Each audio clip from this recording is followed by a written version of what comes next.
Hello my dear friends, welcome back to fun in Pathshala. I M Sunny Yadav और मैं आपको यहाँ पे एकदम गर्दे के साथ गॉस लॉ पढ़ाने वाला हूँ, इलेक्ट्रिक फ्लक्स पढ़ाने वाला हूँ। मजा डाल देंगे आज की पढ़ाई में, क्योंकि बोर्ड के लिए एक इंपॉर्टेंट टॉपिक हो जाता है। माय डियर फ्रेंड्स, आपको सब समझ में आ रहा है मैं जो बोल रहा हूँ? चलो शुरुआत करते हैं। तो हमें इलेक्ट्रिक फ्लक्स पढ़ना होगा, लेकिन उससे पहले हमको एरिया वेक्टर सुनना होगा। ओ सिट, एरिया वेक्टर कब से होने लगा? ये तो स्केलर था। लेकिन इस चैप्टर में और इससे आगे कई बार मैग्नेटिज्म में हमको बार बार एरिया को वेक्टर की फॉर्म में लेना पड़ेगा। तो एरिया वेक्टर क्या होता है? देखो, जैसे कि मान लो मेरे पास ये कोई स्क्वायर है, किस पे रखा है? चलो स्क्वायर टाइप का ही बनाते हैं, बढ़िया एकदम शेप ले लेते हैं यहाँ से, है ना। ये मेरे पास कोई स्क्वायर है। ओके, समझ में आ गई। अब जिसकी साइड ए है, मेरी बात सुन रहे हो ना, जिसकी साइड ए है, अब मैं तुमसे एरिया पूछूंगा तो तुरंत बता दोगे ए स्क्वायर। लेकिन मैंने जब इसको एरिया वेक्टर बोल दिया तो इसकी डायरेक्शन होगी, जाहिर सी बात है। और ये 2D फिगर है, ये एक ही सरफेस में बन रहा है ना, तो 2D फिगर है। और इस 2D फिगर का डायरेक्शन लेने के लिए पता क्या करोगे तुम लोग? सरफेस के परपेंडिकुलर वाली डायरेक्शन लोगे। मतलब ये एक स्क्वायर है, ये एक्स और वाई एक्सिस में बन रहा है, ठीक है, एक्स वाई प्लेन में बना हुआ है। अब यहां से जो इसका वेक्टर होगा वो इस स्क्वायर के सरफेस के परपेंडिकुलर होगा, ठीक है, ऐसे। तो मैं कह सकता हूं, जो वेक्टर लिखूंगा तो इसको मैं लिख दूंगा ए स्क्वायर, और ये एक्स वाई प्लेन में, ठीक है, बन ही रहा है, तो इसका परपेंडिकुलर क्या हो जाएगा? Z axis. तो मैं यहाँ पे कह सकता हूँ, इसको मैं लिख सकता हूँ ए स्क्वायर के। अच्छा सर, परपेंडिकुलर है तो बाहर की तरफ भी हो सकता है और अंदर की तरफ भी हो सकता है, दोनों बातें सही हैं। तो कौन सा कंसीडर करेंगे इसमें? बताता हूं। अरे ये भी तो हो सकता है, A vector equal to A square minus के, है ना। इसके सरफेस के परपेंडिकुलर ऐसे है तो अंदर की साइड भी तो हो सकता है, सही बात है। तो कभी भी 2D सरफेस जब लेते हैं हम, और 2D सरफेस, है ना, दोनों चीज कंसीडर कर लेते हैं, दोनों ही ठीक हैं, दोनों ही ठीक हैं। समझ में आ गई? अच्छा, मैं तुमसे ये पूछूं, यहाँ पे देखो मैंने लिख भी रखा है, एरिया वेक्टर क्या है? It is the vector quantity और the direction of area is perpendicular to the surface. इसके परपेंडिकुलर यानी ऐसे बनेगा, और उसको रिप्रेजेंट कर लेते हैं ऐसे, ठीक है, बाहर की तरफ बनेगा या अंदर की तरफ भी बन सकता है ना।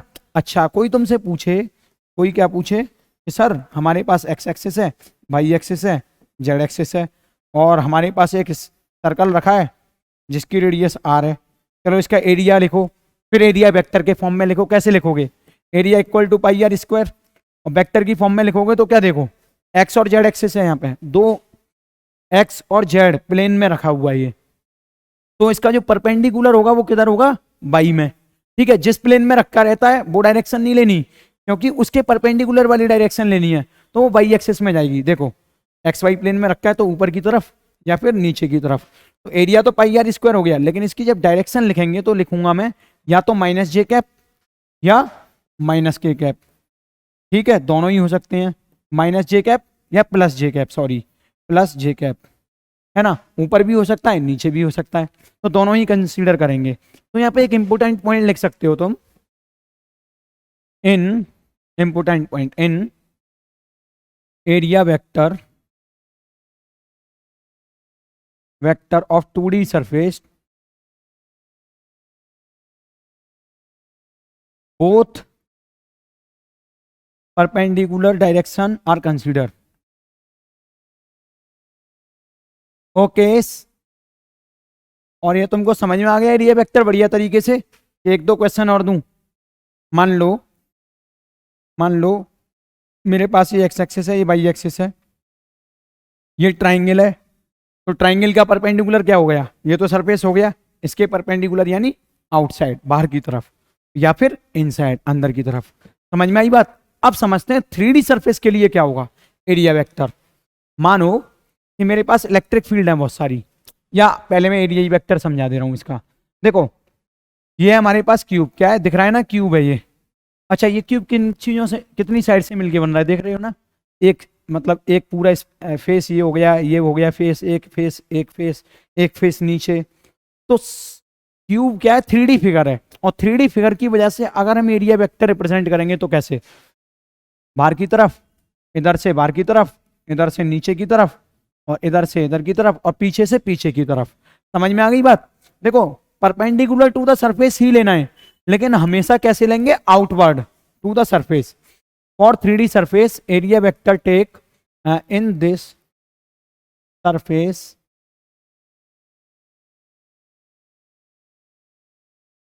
area vector consider outwards only.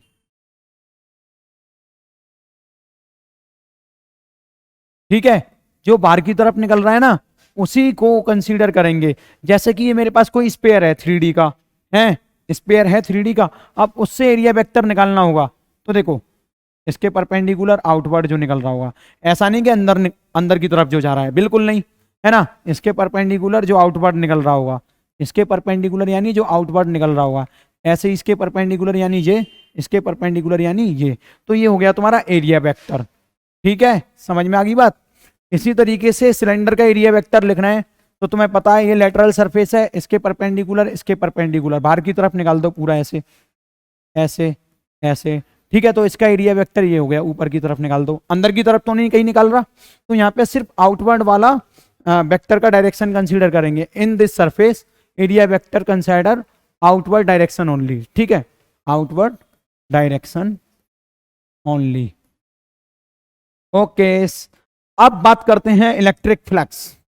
Electric flux को पता किससे रिप्रेजेंट करते हैं? इलेक्ट्रिक फ्लक्स को रिप्रेजेंट करते हैं फाई से। शायद आपको नहीं दिख रहा होगा, अभी दिखाता हूँ, एक सेकंड। इलेक्ट्रिक फ्लक्स को रिप्रेजेंट करते हैं हम फाई से। समझ में आ गई बात? अच्छा, तो भाई साहब ये इलेक्ट्रिक फ्लक्स क्या वाला है, एक बार बता तो दो। देखो, the number of field lines passing perpendicularly through an area, किसी भी एरिया से जो इलेक्ट्रिक फील्ड लाइंस होंगी वो परपेंडिकुलरली पास करेंगी। जैसे कि ये मान लो मेरे पास एक प्लेट है ना अब यहां से इलेक्ट्रिक फील्ड ऐसे जा रही हैं, इस तरीके से कलर चेंज करते हैं, इस तरीके से गई, इस तरीके से गई, इस तरीके से, इस तरीके से। लेकिन जा कितनी नंबर ऑफ फील्ड लाइंस रही हैं जो इसमें से पास हो रही हैं? टोटल कितनी है? 1 2 3 4 5 6, लेकिन पास कितनी हो रही हैं? 3। ठीक है, तो जितना नंबर ऑफ फील्ड लाइंस होंगी जो कि पास करेंगी किससे, किसी पर्टिकुलर एरिया से परपेंडिकुलरली, यानी देखो परपेंडिकुलरली 90 डिग्री का एंगल बना रही है। ठीक है, जो इलेक्ट्रिक फील्ड्स होंगी वो परपेंडिकुलरली पास करेंगे किसी भी एरिया वेक्टर से। इतना समझ में आ गया? इसे हम फाई से रिप्रेजेंट करेंगे। और इसे कैलकुलेट कैसे करेंगे पता है? Phi equal to E dot, क्योंकि इलेक्ट्रिक फील्ड भी वेक्टर क्वांटिटी है और ए भी वेक्टर क्वांटिटी है, यानी एरिया। ठीक है, एरिया भी वेक्टर क्वांटिटी है ना, तो यहाँ पे भी डायरेक्शन लगेगा। अब जब भी हम डॉट प्रोडक्ट उठाते हैं, डॉट प्रोडक्ट हटाते हैं, तो क्या आता है? Cos theta. और दो वेक्टर क्वांटिटी का अगर डॉट प्रोडक्ट होता है तो वो क्वांटिटी क्या होती है? Scalar quantity. तो मैं यहाँ पे कह सकता हूँ जो फाई है, जो इलेक्ट्रिक फ्लक्स है, वो ई ए कॉस थीटा होता है। और ये कौन सी क्वांटिटी है? Scalar quantity. लिखते हैं, अभी मजे में लिखते हैं सारी चीजें। तो तुम्हें समझ में तो आ गया ये हल्का फुल्का। अब यहाँ पे थोड़ा थोड़ा समझते हैं, साइड में मैं यहाँ लिख देता हूँ। फाई यानी electric flux is scalar quantity. ठीक है, लिख लेना। और क्योंकि इसका फॉर्मूला होता है बी डॉट ए, है ना, तो बी ए कॉस थीटा हो जाता है ये। तो phi equal to B A cos theta हो जाता है। आराम से तुम लोग निकाल भी लोगे इससे क्वेश्चंस, प्रॉब्लम, है ना। तो नेट अभी बता दूंगा नेट क्यों लिया है।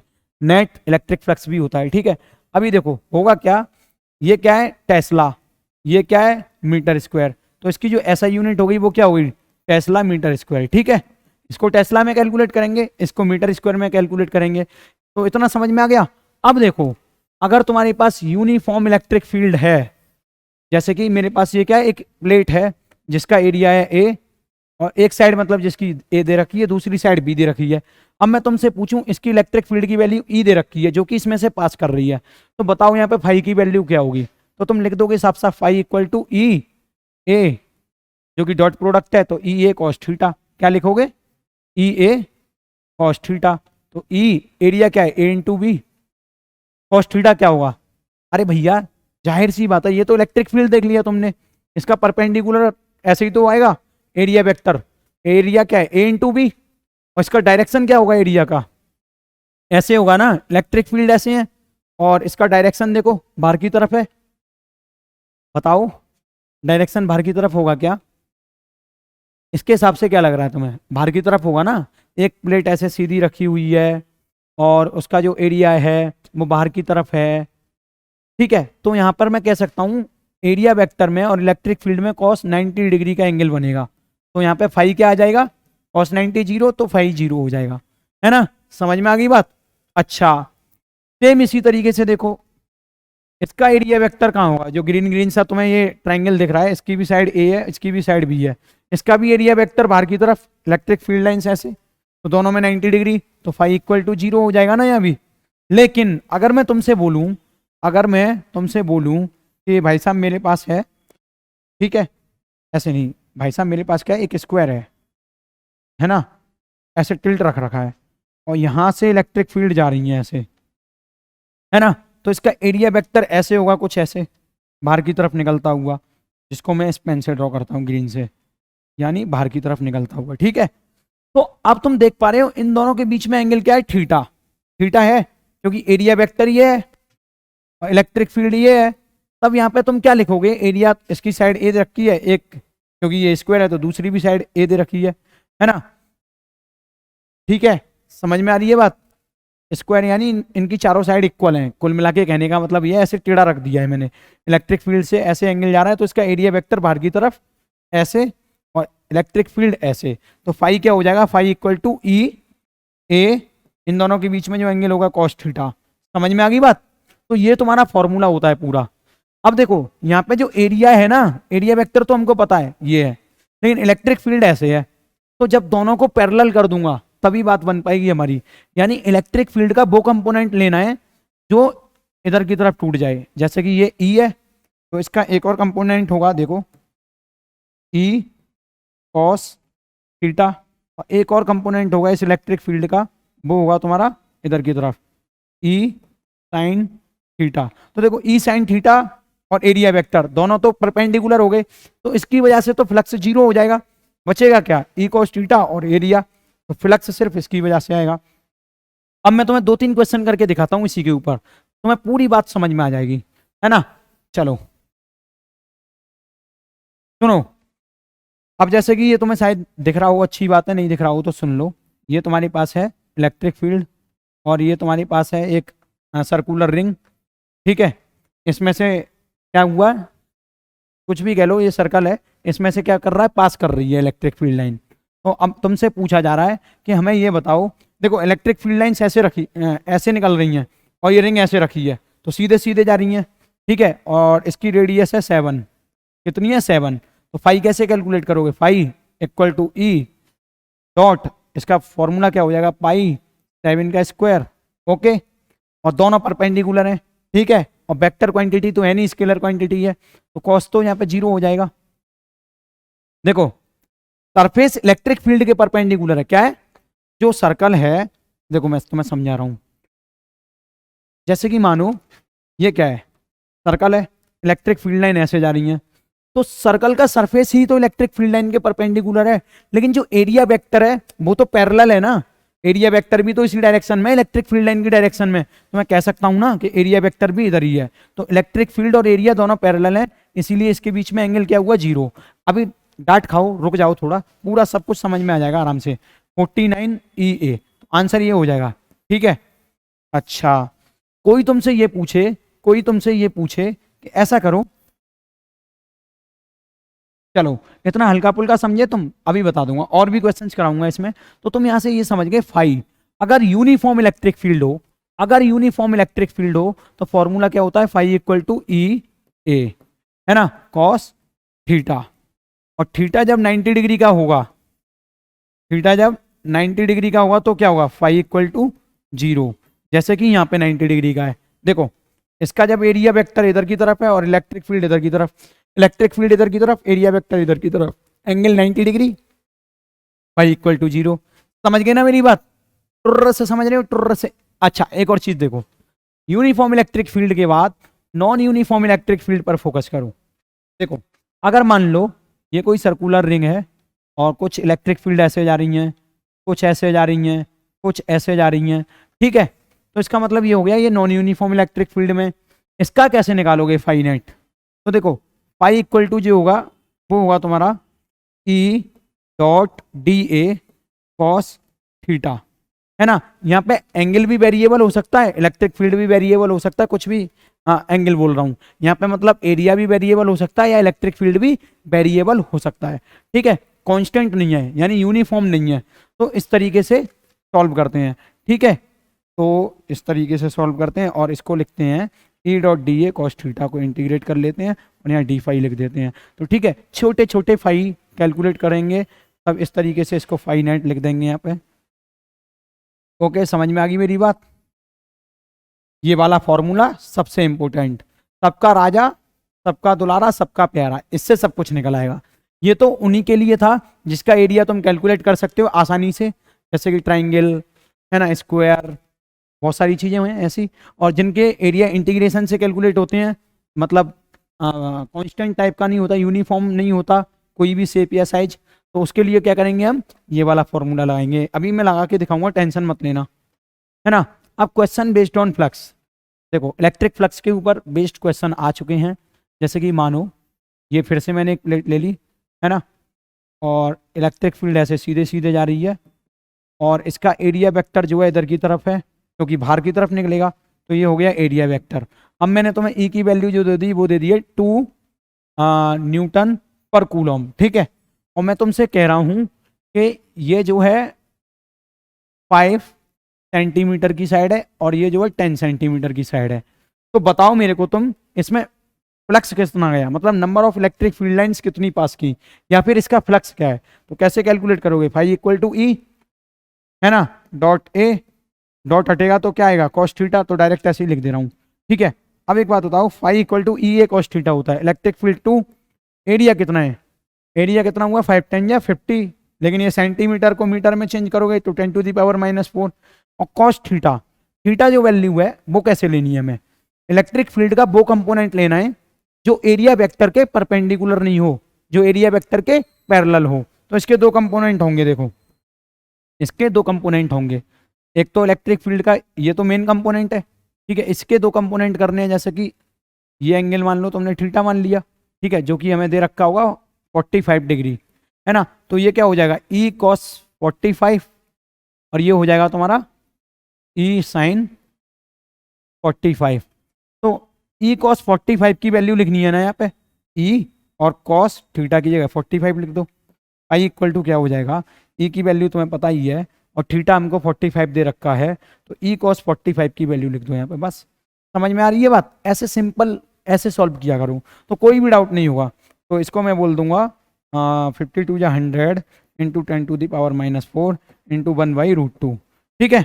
सॉल्व कर लोगे? ओके, समझ में आ रही है मेरी बात? बढ़िया लग रहा है एकदम। अच्छा, मैं तुमसे एक और क्वेश्चन पूछ रहा हूँ, जैसे कि मान लो कि कोई सर्कल है, इसमें से इलेक्ट्रिक फील्ड लाइंस पास हो रही हैं, है ना, ऐसे नहीं, अब थोड़ा इलेक्ट्रिक फील्ड लाइंस को टेढ़ा मेढ़ा पास करेंगे। ये कोई सर्कल है और इसमें से इलेक्ट्रिक फील्ड लाइन इस तरीके से पास हो रही हैं, जिसकी वैल्यू है इक्वल टू 4 न्यूटन पर मीटर, है ना, पर कूलम, सॉरी 4 न्यूटन पर कूलम।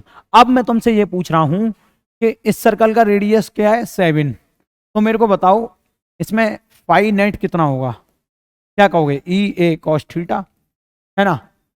ई की वैल्यू पॉज करके खुद भी ट्राई कर लिया करो कभी कभी माय डियर फ्रेंड्स। अच्छा, एरिया की वैल्यू क्या निकालोगे, पाई आर स्क्वायर। लेकिन इलेक्ट्रिक फील्ड ऐसे नहीं लेनी यहाँ पे, ठीक है, इस तरीके से नहीं। देखो मैं तुम्हें बताऊं, तुम सबको पता है इसका जो कंपोनेंट होगा या इसका जो एरिया होगा वो कैसे होगा, इसका जो एरिया वेक्टर होगा स्फीयर का वो कैसे होगा, बाहर की तरफ होगा, इस तरीके से कुछ।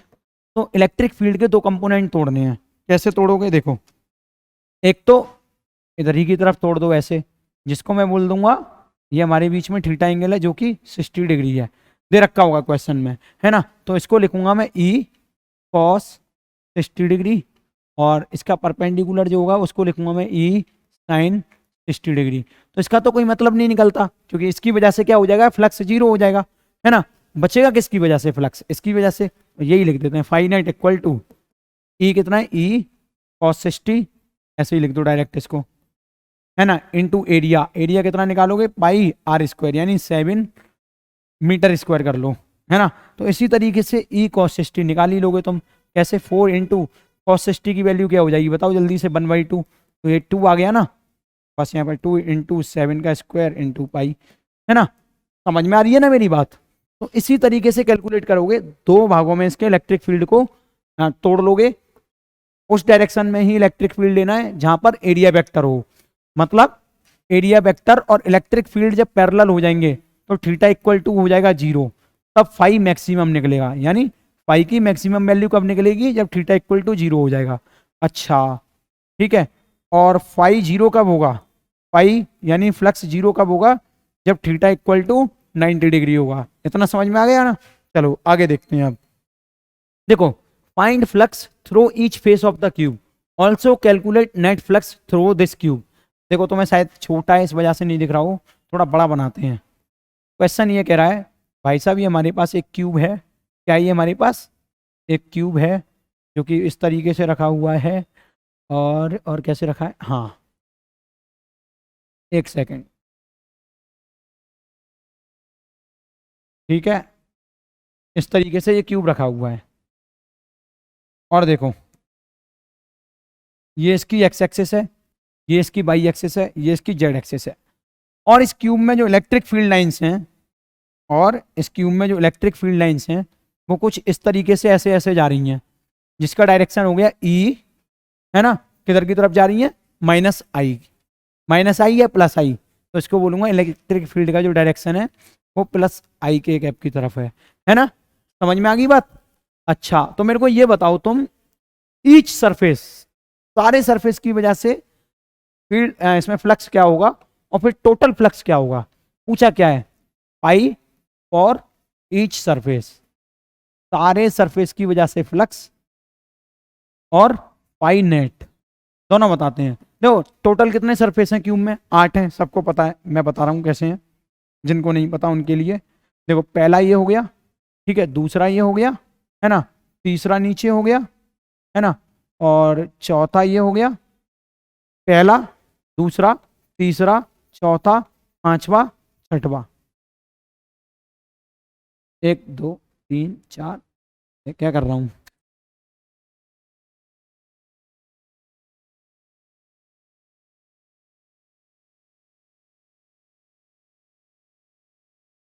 देखो आप सबको पता है टोटल 6 सरफेस होते हैं क्यूब के, है ना। पहला ये मान लो, दूसरा ये मान लो, तीसरा ये मान लो, चौथा ये मान लो, पांचवा सामने वाला, और छठवा पीछे वाला। ठीक है, चलो एक काम करते हैं, पहले ये वाला सरफेस लेते हैं, कौन सा, ये वाला, जो कि मतलब एक्स एक्सिस और वाई एक्सिस में रखा है। तो उसके लिए क्या करेंगे, फाई, देखो फाई 1 ये है, इसकी वजह से ये बताओ तुम मेरे को, इसकी वजह से ये बताओ इसका एरिया वेक्टर किधर होगा, ऊपर होगा ना। अरे आउटवर्ड या इनवर्ड, ऊपर की तरफ ले लो, इलेक्ट्रिक फील्ड ऐसे जा रहा है, तो दोनों के दोनों परपेंडिकुलर टुच टुच ऐसे जा रहे हैं, तो फाई 1 की वजह से क्या हो जाएगा, 0 हो जाएगा। क्योंकि देखो E dot A cos 90 degree क्या हो जाएगा, 0, जाहिर सी बात है, तो इसको मैं 0 डायरेक्ट लिख दे रहा हूँ। फाई 2 की वजह से देखो, देखो इलेक्ट्रिक फील्ड इधर है, इलेक्ट्रिक फील्ड इधर है, और मैंने हर बार कहा था कोई भी 3D ऑब्जेक्ट हो तो उसमें जो उसमें जो एरिया वेक्टर होगा वो बाहर की तरफ लेना है, अंदर की तरफ नहीं। तो इसकी वजह से एक बात बताओ, एरिया वेक्टर सेकंड वाले सरफेस का ये हो जाएगा इधर की तरफ, इलेक्ट्रिक फील्ड इधर है, ये इधर हो जाएगा। समझ में आ रही है बात, दोनों के बीच में 180 का एंगल, तो फाई 2 क्या हो जाएगा, ई ए कॉस 180, इसकी वैल्यू क्या आएगी, फाई 2 इक्वल टू माइनस ई ए। समझ में आ गई बात। अब फाई 3 निकालते हैं, फाई 3 कैसे निकालोगे, ये 3 है, इसका एरिया वेक्टर नीचे और इलेक्ट्रिक फील्ड ऐसे, तो phi 3 equal to 0। Phi 4 calculate करते हैं, देखो फाई 4 यानी ये वाला सरफेस, इलेक्ट्रिक फील्ड ऐसे जा रही है, और जो जो सरफेस ऐसा है तो उसकी इलेक्ट्रिक फील्ड ऐसे जा रही है और एरिया वेक्टर भी ऐसे ही है, तो दोनों के बीच में एंगल कितना हुआ, 0। तो यहाँ पे मैं कह सकता हूँ phi 4 equal to E A cos 0, जो कि हो जाएगा ई ए। अच्छा अब कौन कौन से बच रहे हैं, फाई 1 2 3 4, यानी 1 वाला हो गया, 2 वाला हो गया, 3 वाला हो गया, 4 वाला हो गया। अब एक तो ये वाला बच रहा है, जो कि जेड एक्सेस में बन रहा है, ठीक है, इधर की तरफ बाहर की तरफ जो बन रहा है, एक अंदर वाला बच रहा है। तो एक बात बताओ, इसमें भी इलेक्ट्रिक फील्ड ऐसे होगी और इसका एरिया वेक्टर कैसे होगा, बाहर की तरफ ऐसे ऐसे होगा, तो दोनों के बीच में 90 डिग्री। तो मैं यहाँ पे कह सकता हूँ पाई 5 की वजह से भी 0, पाई 6 की वजह से भी 0, ठीक है। तो ईच सरफेस की वजह से मैंने फ्लक्स लिख दिया है। अब मुझसे पूछा है कि नेट फ्लक्स और बता दो इसका, क्या नेट, नेट फ्लक्स के लिए क्या करोगे, सबको ऐड कर दो, पाई 1 प्लस पाई 2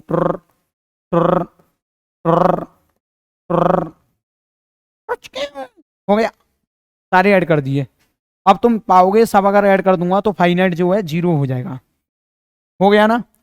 इसका मतलब क्या हुआ, किसी भी बॉडी में से 3D फिगर है जी, देख पा रहे हो, जितनी number of electric field lines enter करेंगी और जितनी number of electric field lines बाहर निकलेंगी, मतलब नंबर ऑफ फील्ड लाइंस जितनी एंटर की और नंबर ऑफ फील्ड लाइंस जितनी बाहर निकल गई, तो इसका मतलब equal number of field lines enter की और equal number of field lines बाहर निकली। इसका मतलब ये हुआ कि यहाँ पे इलेक्ट्रिक फ्लक्स 0 हो गया, है ना। तो यहाँ पे एक स्टार पॉइंट करो और लिखो कि number of field lines enter in 3D object is equal to number of field line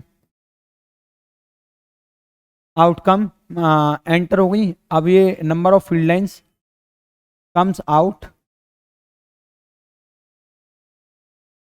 from, वही फ्रॉम 3D ऑब्जेक्ट, ठीक है। तो फिर क्या होगा इससे, net flux is equal to 0।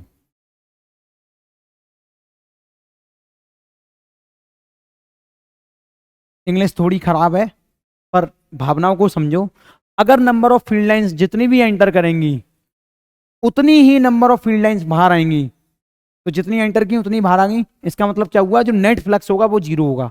लेकिन अगर कोई पूछे कि एक सरफेस पे बता दो दूसरे पे बता दो, तो आंसर अलग अलग आएंगे। समझ में आ गई बात।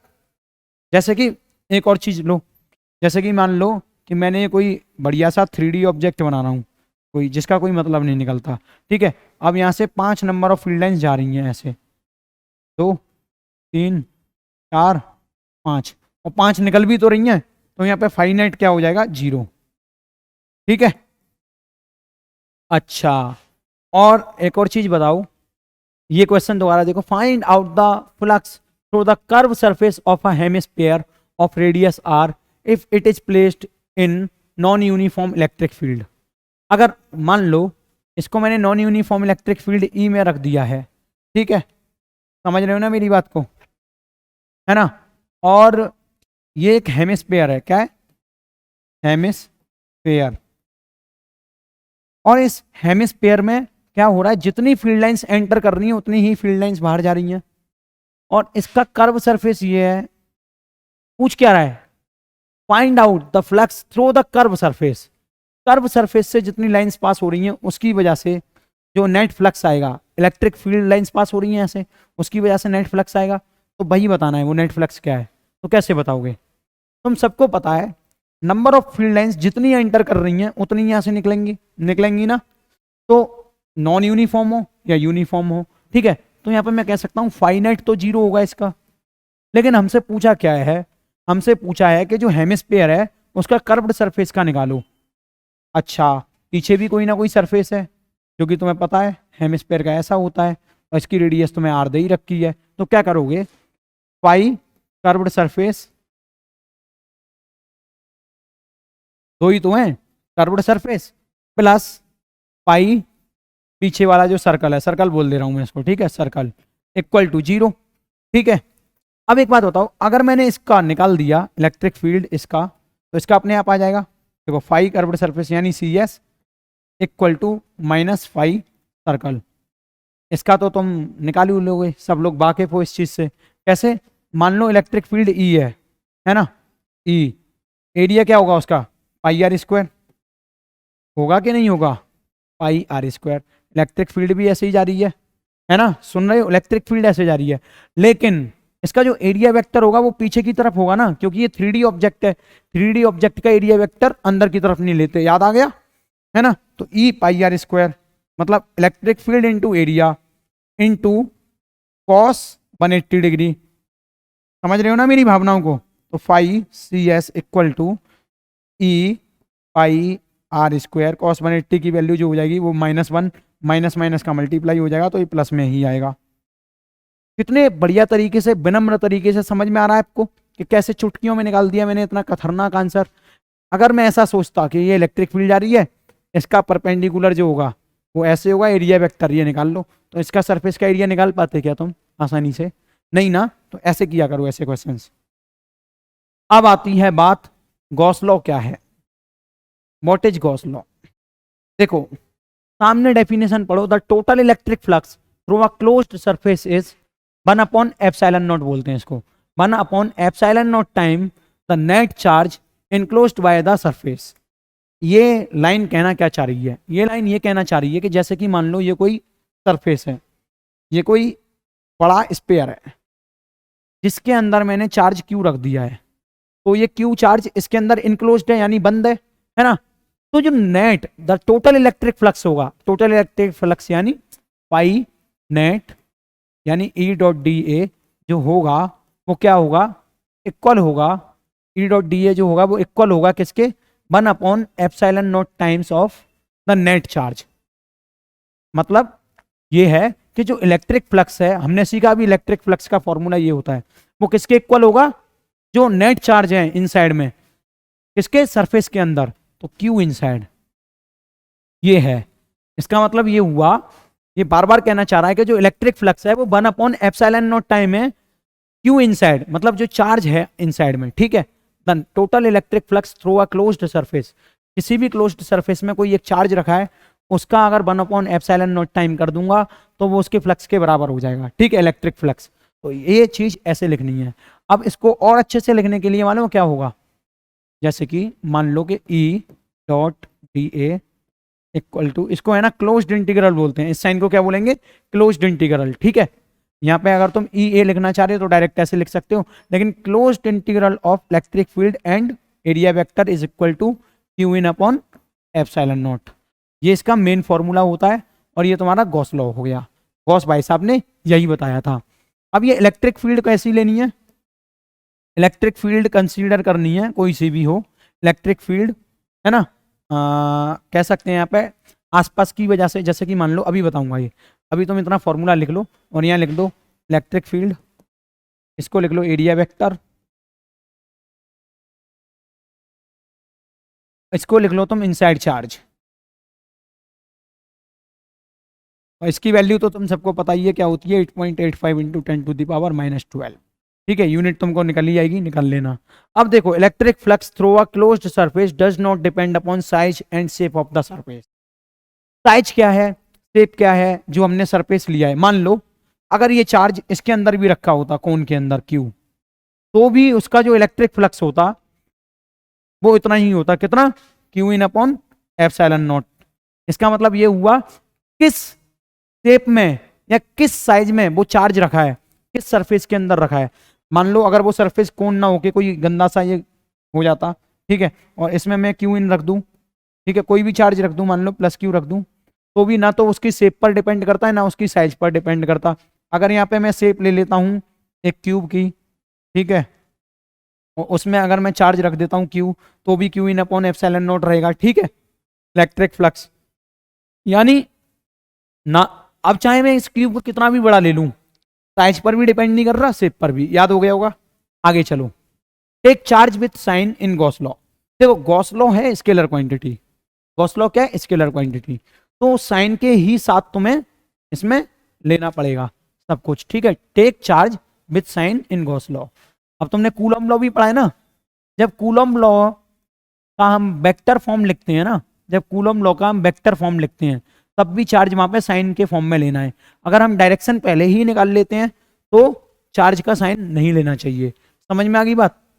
तो यहाँ पर अगर मैंने तुमको बोल दिया कि मान लो ये कोई सरफेस है, इसके अंदर 3 चार्ज हैं, Q1 3Q -4Q है ना, 3 चार्ज हैं।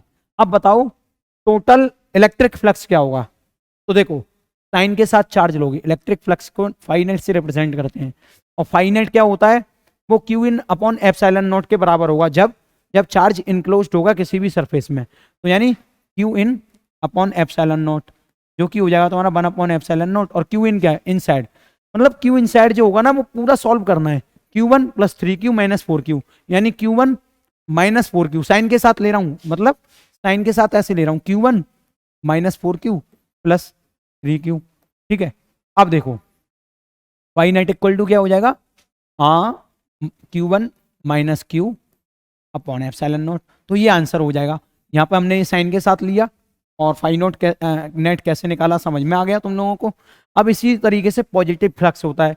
अगर मान लो ये कोई इनक्लोज्ड सरफेस है, इसमें मैंने क्यू चार्ज रखा है, प्लस चार्ज है, तो प्लस चार्ज की वजह से क्या होगा, आउटवर्ड्स निकलेंगी इलेक्ट्रिक फील्ड, तो इसी फ्लक्स को क्या बोलूंगा मैं, पॉजिटिव फ्लक्स। अब नेगेटिव फ्लक्स क्या होता है, नेगेटिव फ्लक्स क्या होता है बताओ जल्दी से। अरे दद्दा, नेगेटिव फ्लक्स तो वही होगा ना, देखो अगर यहाँ पे मैं माइनस क्यू चार्ज ले लेता हूँ, इसकी वजह से जो इलेक्ट्रिक फील्ड्स होंगी वो इनवर्ड्स होंगी, या कह सकते हैं टूवर्ड्स द चार्ज होंगी। ठीक है, तो ये क्या हो जाएगा, नेगेटिव फ्लक्स। गॉसियन सरफेस, अब ये गॉसियन सरफेस चला रहा हूँ ना, ये जो सरफेस ले रहा हूँ मैं कुछ भी ले सकता हूँ, क्योंकि ना तो इसकी शेप पता हमें ना इसका साइज, ज़्यादा मैटर ही नहीं करता, इस पर डिपेंड ही नहीं करता इलेक्ट्रिक फ्लक्स। ठीक है, तो कुछ भी ले सकते हैं। गॉसियन सरफेस क्या होता है, ये क्लोज्ड सरफेस होता है जो कि सिमेट्रिक होता है अबाउट द पॉइंट चार्ज, किसी भी पॉइंट चार्ज के अबाउट सिमेट्रिक होता है, और चार्ज डिस्ट्रीब्यूशन पे भी।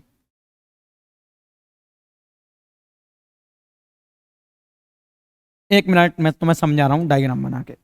देखो ये जो लाइन लिखी है वो ये कह रही है, वो ये कह रही है, अगर मान लो, देखता हूं आगे जगह है क्या, नहीं है।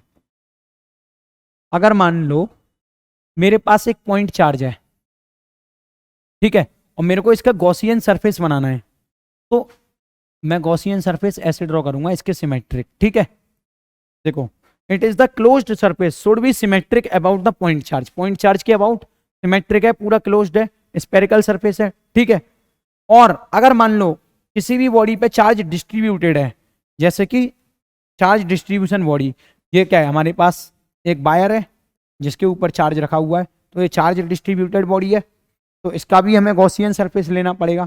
तो इसका गॉसियन सरफेस कैसे लेंगे, तो इसका जो गॉसियन सरफेस होगा वो याद कर लो, हमारी कैलकुलेशन में काम आता है, सिलेंडर की फॉर्म में लेते हैं।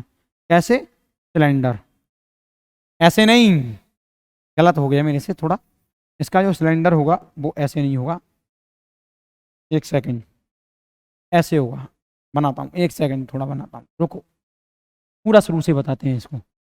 देखो ये क्या है, प्लस क्यू, अगर तुम्हें किसी भी पॉइंट चार्ज का गॉसियन सरफेस बनाना है तो वो स्पेयर हो जाएगा। ठीक है, स्पेरिकल गॉसियन सरफेस, लिख लो इसको, सारे लाइन से लिखाता हूँ मैं, बराबर। अच्छा एक बात बताओ, अगर मैं तुमसे कहूँ कि मेरे पास एक सीट है, अब सीट लेते हैं, सेकंड नंबर पर सीट, वो सीट चार्जड है, तो इसके लिए हमें गॉसियन सरफेस चाहिए इलेक्ट्रिक फ्लक्स निकालने के लिए। आगे मैं डेरिवेशन कराऊंगा तब दोबारा बताऊंगा, पहले देख लो। तो इसके लिए क्या होगा, हमें जो गॉसियन सरफेस होगा वो सिलेंड्रिकल लेना पड़ेगा। कैसे, सिलेंड्रिकल। ठीक है, अच्छा अगर कोई तुमसे बोले कि भैया ये तो पॉइंट चार्ज हो गया, ये चलो सीट हो गई, अगर मेरे पास कोई लॉन्ग कैरिंग कंडक्टर है, वायर है कोई बड़ा लंबा, इसका क्या लोगे तुम, गॉसियन सरफेस। तो इसका गॉसियन सरफेस भी हमें सिलेंडर लेना पड़ेगा इस तरीके से। ठीक है, तो ये भी एक गॉसियन सरफेस हो गया, समझ में आ गई बात।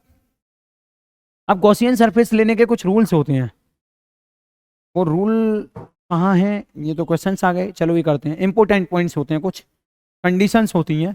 देखो अभी मैंने एक क्वेश्चन कराया तुम्हें, यहाँ पे मैंने बताया अगर हमें इलेक्ट्रिक फील्ड निकालनी है तो कैसे निकालेंगे, रुक जाओ, मतलब इलेक्ट्रिक फ्लक्स निकालना है तो phi naught net equal to E dot D A cos theta, ये सबको पता ही है फॉर्मूला, है ना, क्लोज इंटीग्रल, और जो कि इक्वल हो जाएगा किसके, Q in upon epsilon not के।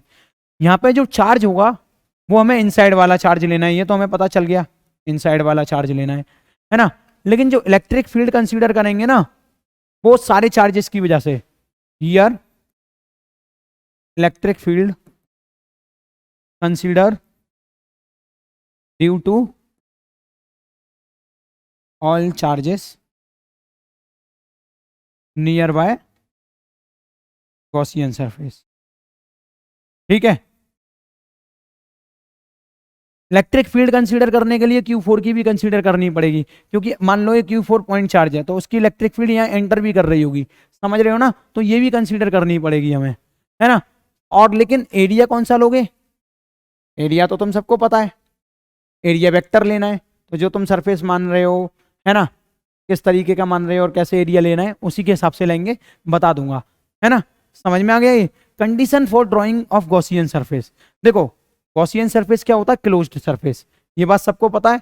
ये जब मैं पॉइंट चार्ज बना रहा था तो इसका एक गॉसियन सरफेस इस तरीके से बना रहा था जो कि सिमेट्रिक था, symmetrical about the charge distribution, है ना। अभी ये तो पॉइंट चार्ज है, क्यों, यहाँ तो चार्ज डिस्ट्रीब्यूटेड नहीं है, मान लो ये चार्ज डिस्ट्रीब्यूटेड है तो इसके अबाउट भी सिमेट्रिक होगा। यानी मैं अगर सिलेंडर बना देता हूँ, जितना ही ऊपर है ना, उतना ही नीचे है, जितना बगल में ये सिलेंडर उतना ही इधर है, तो सिमेट्रिक सिलेंडर बना दिया। अच्छा, और तुम सबको पता है इस पॉजिटिव की वजह से इलेक्ट्रिक फील्ड लाइन्स ऐसे निकलेंगी, है ना। चलो ये चीजें सब बाद में बताऊंगा अच्छे तरीके से। और देखो Gauss law valid for unsymmetrical surface but not useful. देखो गॉस लॉ है ना, अनसिमेट्रिकल सरफेस पे भी वैलिड है, लेकिन इसका कोई मतलब नहीं निकलता और ना इससे कोई डेरिवेशन हमें करना है, हमें हमेशा चाहिए सिमेट्रिकल। ठीक है, Gaussian surface, Gaussian surface pass through charge distribution but not pass through point charge. एक बात सुनो, ये बहुत ही इंपॉर्टेंट पॉइंट है। देखो अगर मैं यहाँ पे कोई भी चार्ज डिस्ट्रीब्यूटेड चार्ज ले सकता हूँ और ये मैं कह दूं कि इनफाइनाइट लंबा वायर है, तो गॉसियन सरफेस यहाँ तो चार्ज हो जाएगा, हाँ गॉसियन सरफेस इस चार्ज डिस्ट्रीब्यूशन से पास कर जाएगा। पूछो क्यों, क्योंकि इसकी इलेक्ट्रिक फील्ड तो हमारे पास आई गई ना, है ना। लेकिन अगर मान लो कि मैं गॉसियन सरफेस को किसी चार्ज से पास कराता हूँ, चार्ज हमेशा गॉसियन सरफेस के अंदर रहेगा, कौन सा वाला, point charge.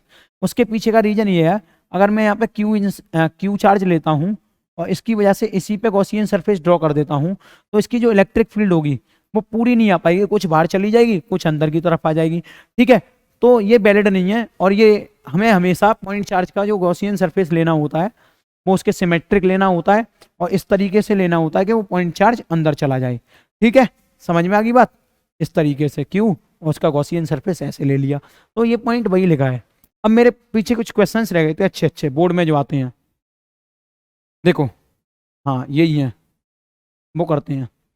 Figure show 3 point charge +2Q - Q +3Q। Okay, एक मिनट प्यास लगाई मेरे को।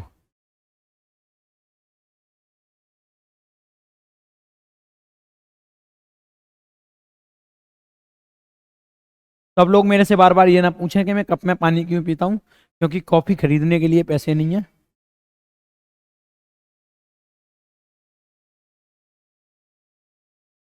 गरीबी छा गई है, कप मैंने बनवा लिया था, अब मैं सोच रहा हूँ क्या करूँ, इसमें पानी पी लिया करूँ। चलो क्वेश्चन ये कह रहा है कि 3 पॉइंट है, +2Q - Q +3Q, 2 चार्ज, है ना, देख पा रहे हो सारे, अरे हाय ये क्या है, ठीक है, 2 charges +2Q and -Q are inside. ठीक है, फिगर में देख लो यार। अब वो कह रहा है कि बताओ हमें नेट इलेक्ट्रिक फ्लक्स क्या होगा, तो फाई इलेक्ट्रिक फ्लक्स, ये फिगर देख लो और इसका इलेक्ट्रिक फ्लक्स निकालना है। तो इलेक्ट्रिक फ्लक्स निकालने के लिए E.dA एक फॉर्मूला होता है, यहाँ तो मतलब नहीं बनता क्योंकि यहाँ पे हमें चार्ज दे रखा है और गॉसियन सरफेस भी दे रखा है, उसमें क्या है, चार्ज इनक्लोज्ड भी है, तो इन्हीं की वजह से निकालना है हमें इलेक्ट्रिक फ्लक्स। तो वो क्या हो जाएगा, Q∞/ε0। ये वाला कंसीडर करेंगे क्या, बताओ जल्दी से, बताओ फटाफट, ये वाला कंसीडर करेंगे क्या, नहीं बाहर है, बिल्कुल नहीं करेंगे, यही दोनों करेंगे। तो +2Q - Q क्या हो जाएगा, Q/ε0। तो ये आंसर हो गया इसका। ठीक है, अच्छा, if the radius, second question देखो, if the radius of the Gaussian surface enclosing a charge is halved, if the radius of the Gaussian surface, जैसे कि मान लो ये कोई गॉसियन सरफेस है ना, इसकी रेडियस r/2 है, हाफ है, how does the electric flux through the Gaussian surface change. मतलब ये है कि पहले जो तुम्हारे पास गॉसियन सरफेस होगा उसकी रेडियस r है ना, अगर मैंने गॉसियन सरफेस को छोटा कर दिया, मान लो ये कोई चार्ज Q यहाँ रखा है इसकी वजह से गॉसियन सरफेस बनाया जिसकी रेडियस आर है। अब मैंने उस रेडियस को क्या कर दिया, आधा, r/2।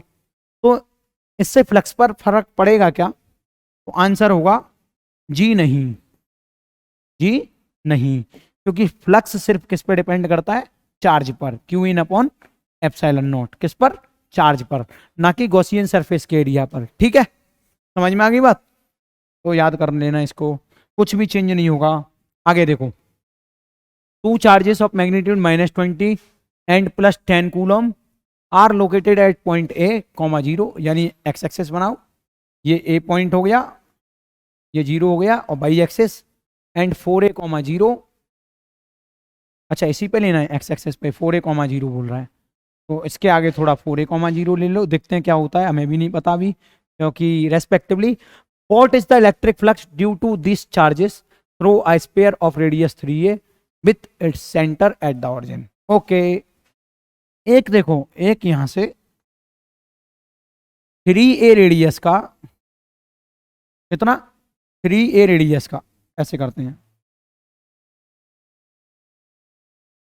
स्पेयर पास होगा इस तरीके से, समझ में आ गई बात? To charges of magnitude -20 coulomb, -20 coulomb यहाँ रखा है और +10 कूलम यहाँ रखा है।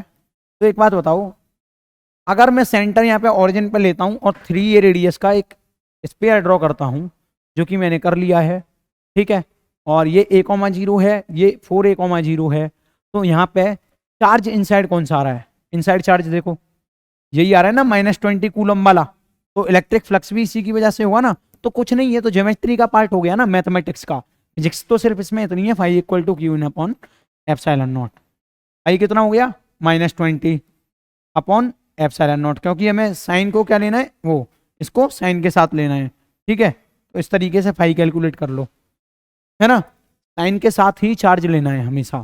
तो यहाँ पे तुम बहुत बेहतरीन तरीके से बहुत सारी चीजें समझ गए होंगे। और देखो, ये सारी चीजें मैं बता ही चुका हूं, और क्या रह गया है, हाँ, drive electric field using Gauss law.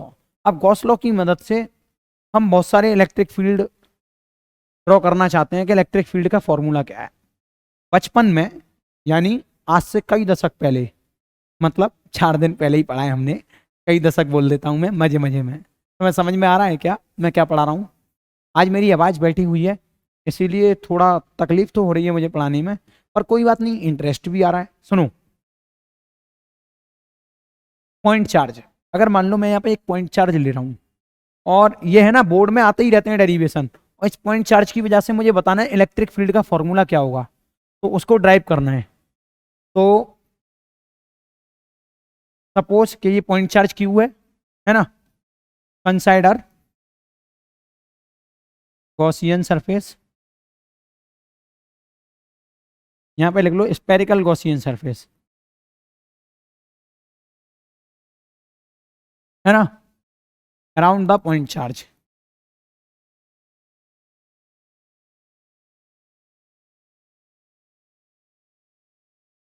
मैंने ये गॉसियन सरफेस ले लिया, टक टक टक टक टक टक टक टक टक टक टक टक टक, है ना। अब एक बात बताओ, अगर मेरे को इसकी वजह से इलेक्ट्रिक फील्ड निकालनी है, तो हम सबको पता है इलेक्ट्रिक फ्लक्स का फॉर्मूला क्या होता है, ई डॉट डी ए, है ना, और ये close integral of E dot D A equal to Q in upon epsilon naught होता है सिंपल भाषा में। मेरे को इलेक्ट्रिक फील्ड निकालनी है यहां से आर डिस्टेंस पर, इस पॉइंट पर निकालनी है, मान लो, सुनो दोबारा सुनो, जिस पॉइंट पर हमें इलेक्ट्रिक फील्ड निकालनी होती है ना, उसी पॉइंट पर हमको, जहां से चार्ज रखा है और जिस पॉइंट पर इलेक्ट्रिक फील्ड निकालनी है, उसी पॉइंट से हमको गॉसियन सरफेस ड्रॉ कर लेना है, और उसी चीज को मैं बोल दूंगा आर रेडियस, ठीक है। यानी इस चार्ज की वजह से मेरे को आर डिस्टेंस पर इलेक्ट्रिक फील्ड निकालनी है, तो क्या करेंगे, देखो, ई डी ए क्या होगा, एरिया, ये तो स्पेयर है, एरिया ऑफ स्पेयर क्या होता है सबको पता है, एरिया ऑफ स्पेयर, बताओ फटाफट से क्या होगा, 4πr² ना, surface area of spare 4πr²। तो यहाँ पर डायरेक्ट डी ए तो है ही नहीं, वेरिएबल नहीं है, तो ई ए कॉस थीटा आ जाएगा ना, जब ये हट जाएगा तो होगा क्या, ये तो वेक्टर क्वांटिटी है तो ऐसे ही लिख दो, है ना। अभी हमने cos थीटा नहीं लगाया ना यहाँ पे, अब लगा दे रहा हूँ।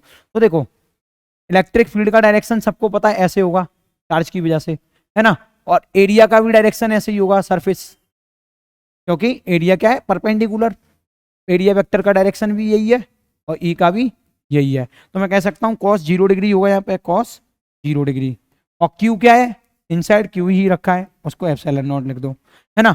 अब देखना ये इलेक्ट्रिक फील्ड निकालना है हमको, एरिया में बताइए कितना है, 4 pi R square, okay, cos 0 की value 1, Q upon epsilon naught, okay, equal to क्या हो जाएगा, Q upon 4 pi R square epsilon naught. समझ में आ रही है बात। अब एक बात बताओ, एक बात बताओ, तुम्हें यहाँ से देख के लग रहा है क्या, E equal to 1/4 pi epsilon naught क्या हो जाएगा, के। अरे देखो ये 1 है, ये अपॉन में 4 पाई है, और ये साथ में एप्सिलॉन नॉट है, के क्यू अपॉन आर स्क्वायर। तो पॉइंट चार्ज की वजह से इलेक्ट्रिक फील्ड ये हो गया। आया समझ में, मजेदारी आई। इसी तरीके से ड्राइव करते हैं हम गॉस लॉ की मदद से, बहुत सारे डेरिवेशन करेंगे। जैसे कि दूसरा है electric field due to infinite line charge. तो अब मैं बताऊंगा आपको इलेक्ट्रिक फील्ड का डेरिवेशन गॉस लॉ की वजह से, किस चीज का, जैसे कि मानो मेरे पास ये कोई लीनियर चार्ज डेंसिटी लैम्डा दे रखी है, इस वायर में पॉजिटिव चार्ज रखा हुआ है, ठीक है ना। लैम्डा क्या है, लीनियर चार्ज डेंसिटी। हमने बोला था कि इनफाइनाइट वायर का आगे मैं गॉस लॉ से डेरिवेशन करके दिखाऊंगा, जब मैंने तुमको वायर की वजह से एक पॉइंट पर इलेक्ट्रिक फील्ड निकालने के लिए बोला था।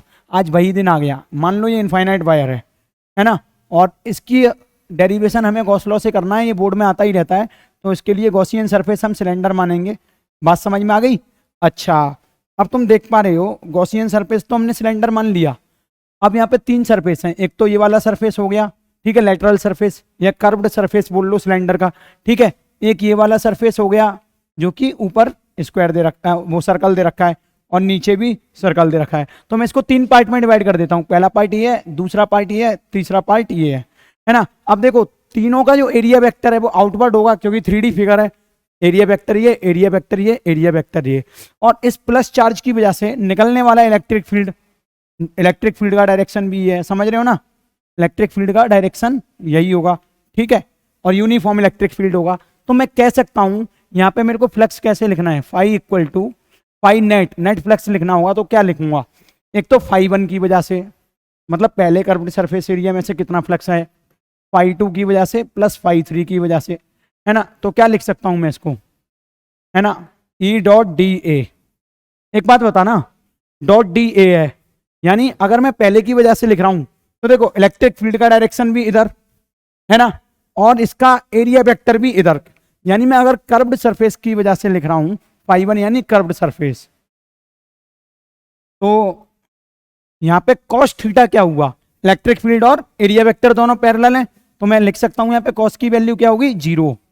इसी तरीके से फाई 2 इन द सेंस ये वाला, ये क्या है ऊपर सर्कल का एरिया वेक्टर ऊपर, इलेक्ट्रिक फील्ड का ऐसे, तो देखो दोनों परपेंडिकुलर, तो यहाँ पे cos 90 आ जाएगा। तो मैं यहाँ लिखूंगा ई डॉट डी ए, डॉट हटेगा, मान लो डॉट हटा दिया, तो cos 90 प्लस फाई 3, सेम इसी तरीके से ये हो जाएगा, इसका एरिया वेक्टर नीचे और परपेंडिकुलर डायरेक्शन में इलेक्ट्रिक फील्ड, ठीक है। तो ये क्या हो जाएगा, ई डी ए cos 90।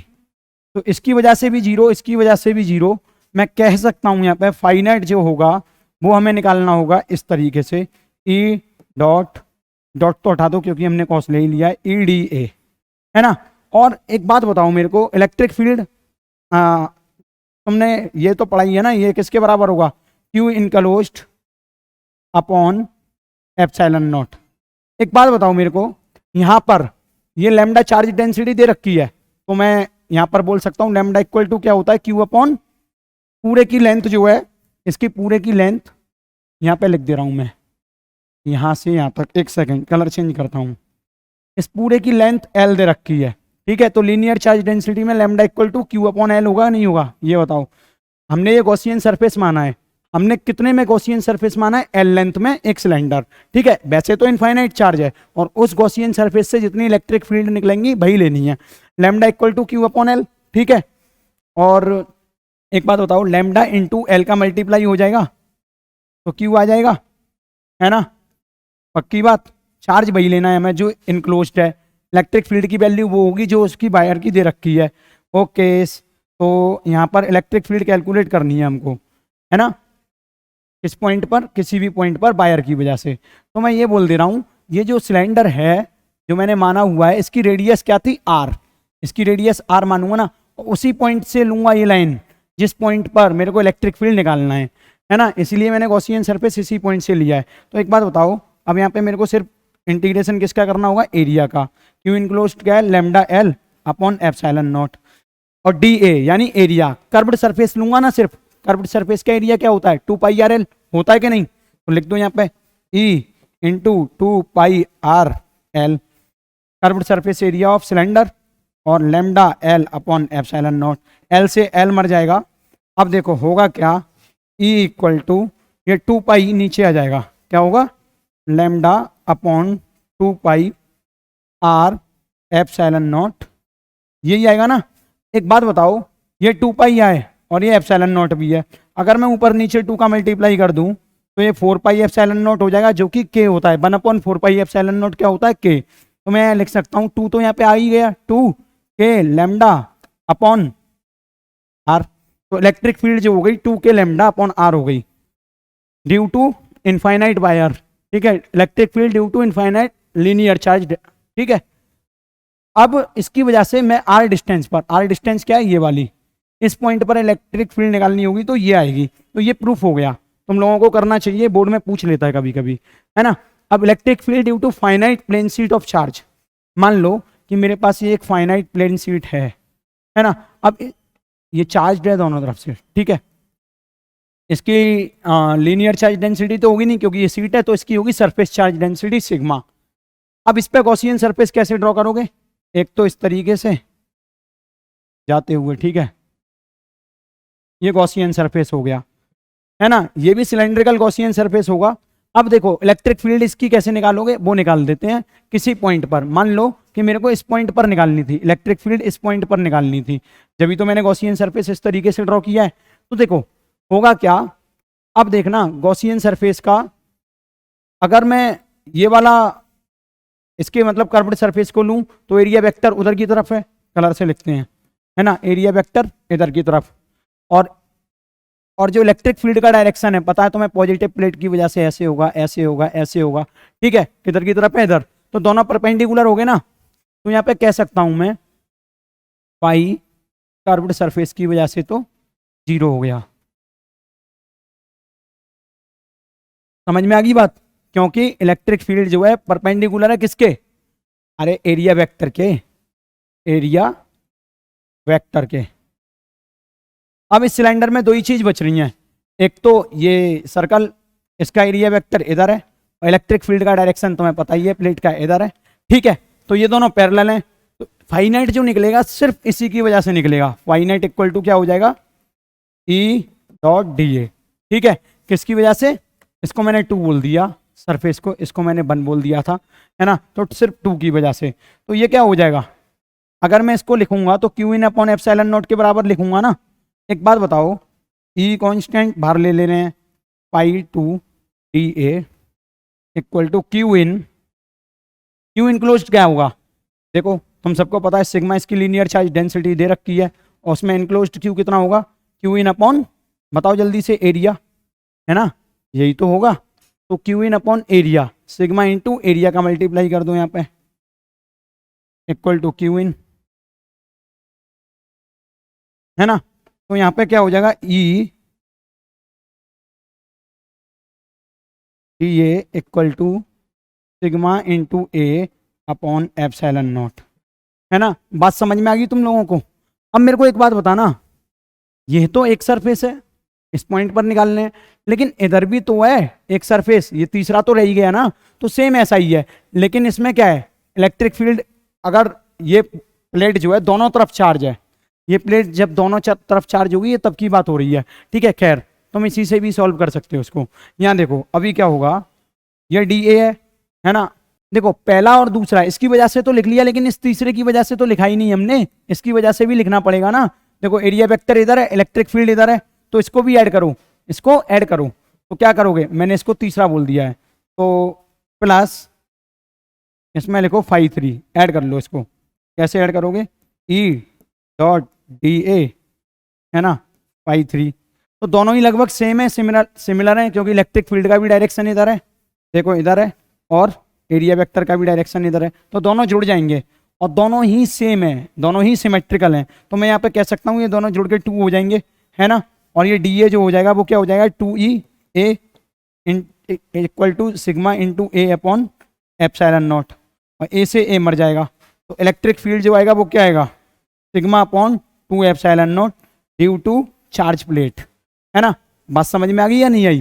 तो इसी तरीके से ड्राइव करना होता है तुम्हें मस्त। अब देखो electric field due to a charge conducting sphere, जैसे कि मान लो इस पे कोई चार्ज है स्फीयर पे, ठीक है, और ये कंडक्टिंग स्फीयर है, क्या है, कंडक्टिंग स्फीयर, और इस पे चार्ज जो है ऊपर पहुंच जाएगा, कंडक्टर के अंदर चार्ज नहीं रहेगा, चार्ज इस पर कहाँ पहुंच जाएगा, ऊपर, क्योंकि कंडक्टर में चार्ज जो है रिसाइड हो जाता है उसकी सरफेस पे, charge reside on the surface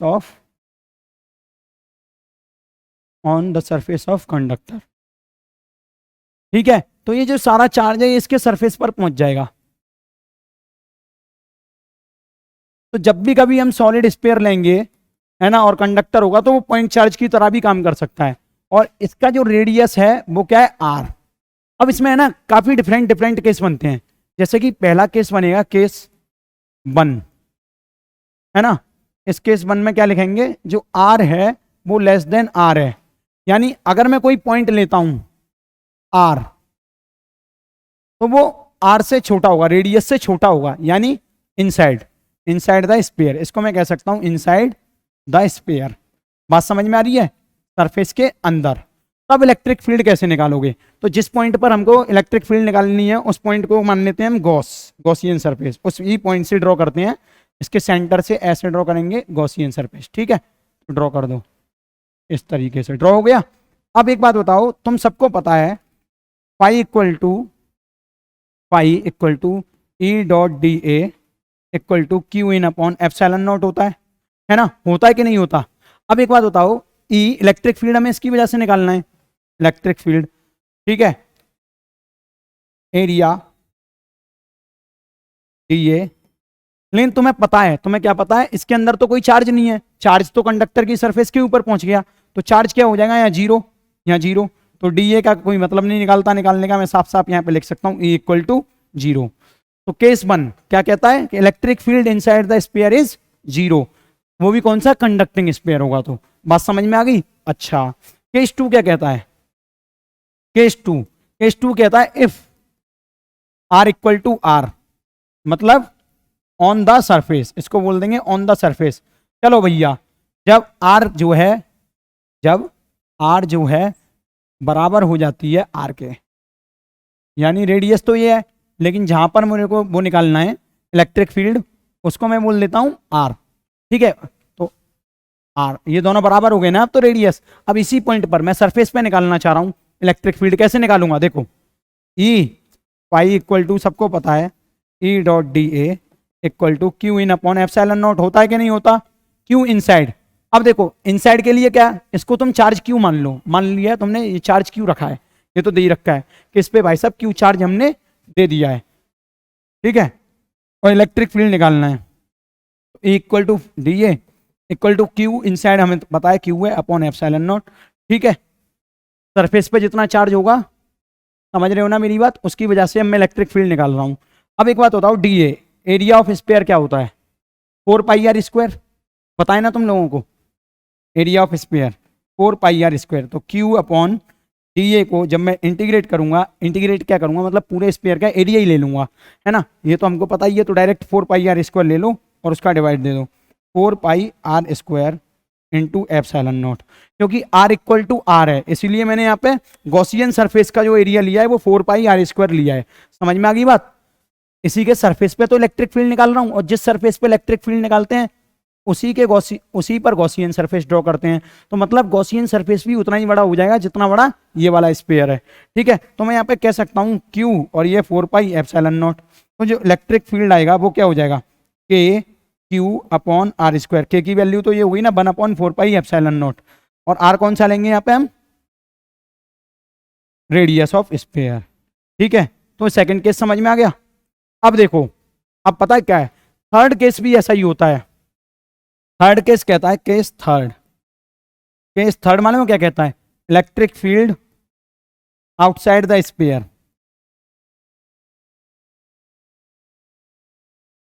ठीक है, अगर मान लो मेरे को आउटसाइड द स्फीयर निकालना है, तो इसका मतलब कहीं यहाँ पे पॉइंट लूंगा स्फीयर से बाहर की तरफ, तो आर जो डिस्टेंस हो जाएगी वो क्या हो जाएगी, आर से बड़ी हो जाएगी। तो यहाँ पे क्या हो जाएगी, आर जो हो जाएगी वो आर से बड़ी हो जाएगी। तो इस केस में भी तुम्हें क्या करना होगा, गॉसियन सरफेस मानना होगा, यहाँ से ऐसे ऐसे ऐसे ऐसे, है ना। फिर उसका एरिया लिखोगे, जब डिवाइड दोगे तो इलेक्ट्रिक फील्ड यही आ जाएगा सेम। लेकिन के क्यू अपॉन ये रेडियस आर छोटा दिख रहा है ना तुम्हें, यहाँ पे ये वाला रेडियस लेना, रेडियस नहीं, यहाँ से ये वाली डिस्टेंस लेनी पड़ेगी फिर तुम्हें, ये वाली यहाँ से यहाँ तक की दूरी। तो K Q upon R square. समझ में आ गई बात, कितनी सिंपल बात है ना। तो तीनों पॉइंट हो गए। अब एक बात बताओ, इसके ऊपर मैं तुम्हें अभी बाद में एक और बार लिखाऊंगा। तो electric field due to a non conducting insulator solid sphere.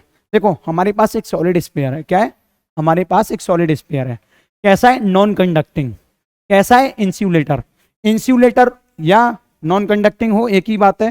ठीक है, अगर मैंने इस पर चार्ज दे दिया, स्टैटिक चार्ज दे दिया, पॉजिटिव पॉजिटिव पॉजिटिव, क्योंकि ये नॉन कंडक्टिंग है इसीलिए इस पर जैसा मैंने चार्ज दे दिया वैसा ही रहेगा, है ना, इसके सरफेस पर नहीं जाएगा। समझ में आई बात। तो अब इसमें है ना 3 केस सॉल्व करने हैं हमको। पहला केस क्या है, अगर मान लो इसको मैंने चार्ज दे दिया क्यू, क्या दे दिया, क्यू। ओके, अब मैं तुमसे पूछूं कि इसकी भाई साहब रेडियस तो आर है, लेकिन मेरे को किसी इनसाइड पॉइंट पर, आर पॉइंट पर क्या निकालना है, इलेक्ट्रिक फील्ड। तो ये मैंने गॉसियन सरफेस मान लिया।